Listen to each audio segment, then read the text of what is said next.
Place names. They are among the most important and interesting pieces of information in our world today, or if you're a normal person, they tell you where you are in the world. Location names have always been of interest to me ever since I was a kid, which probably explains why I do at least 20 minutes of scanning Google Maps daily. Listen, you guys have TikTok, I have Google Maps, and you're never going to take that away from me. But anyway, that got me thinking about the true essence of a place name and why it is called such. Ideally, a perfect place name is memorable, simplistic, and historical in nature, which the vast majority of city and town names are. But that's so boring. Like, is anybody gonna watch a video about a regular old town called Manhattan in Kansas? Okay, maybe a bad example, but you get where I'm going with this. If you're a geography nerd like myself, you're more than likely well aware of this viral clip of a weather reporter reciting, But in the sunshine in northwest Wales at RAF Mona, just up the road from Llanfair Pwllgwyn, Gellgorgera Chwindrobwll, Llantysilio Gogogoch. Yeah, that, without skipping a beat. The town is a village in Wales with a whopping 58 letters in its name, although it is often shortened to simply this. The origin of the long name is the result of a supposed publicity stunt in the 1860s to give the town the longest railway station name in the UK, and directly translated from Welsh to English reads, St. Mary's Church in the hollow of the White Hazel near to the rapid whirlpool of Llantysilio of the Red Cave. But that's not what today's video is about. I wanted to find the longest place name in the United States, which, although is not as long as Llanfair, is still pretty damn long.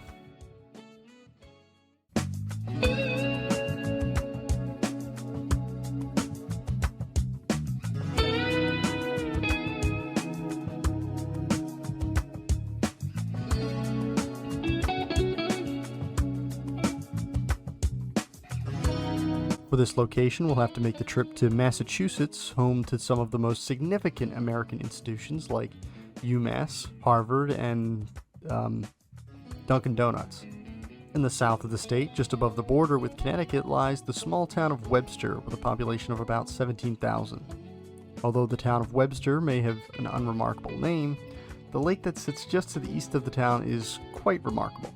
Although its shortened name, Lake, this is only 17 letters, its fully lengthened name, which is this, comes out to an astonishing 45 letters, and even has a collection of these ridiculous signs like Llanfair back in Wales. It is the longest place name in the country and the third longest in the world behind Llanfair and whatever the hell this monstrosity is. The name's origin relates to the Native American tribe that had inhabited the area for centuries, the Nipmuc peoples, a subcategory of the greater Algonquin tribe. The shortened name is translated as fishing place at the boundaries, neutral meeting ground, or simply lake divided by islands. The incorrect but common translation of the 45-letter version is you fish on your side, I fish on my side, and nobody fishes in the middle, which was popularized by the editor of the Webster Times, Lawrence Daly, in an article from 1921.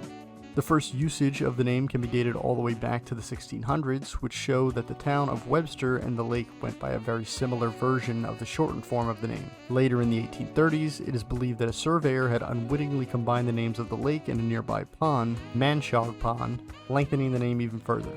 As for the lengthened version of the name, it's kinda hard to tell how and when it actually came into usage, but the general consensus seems to be that as settlers moved into the area, the name was lengthened by the local Nipmuc peoples to add further description to the location.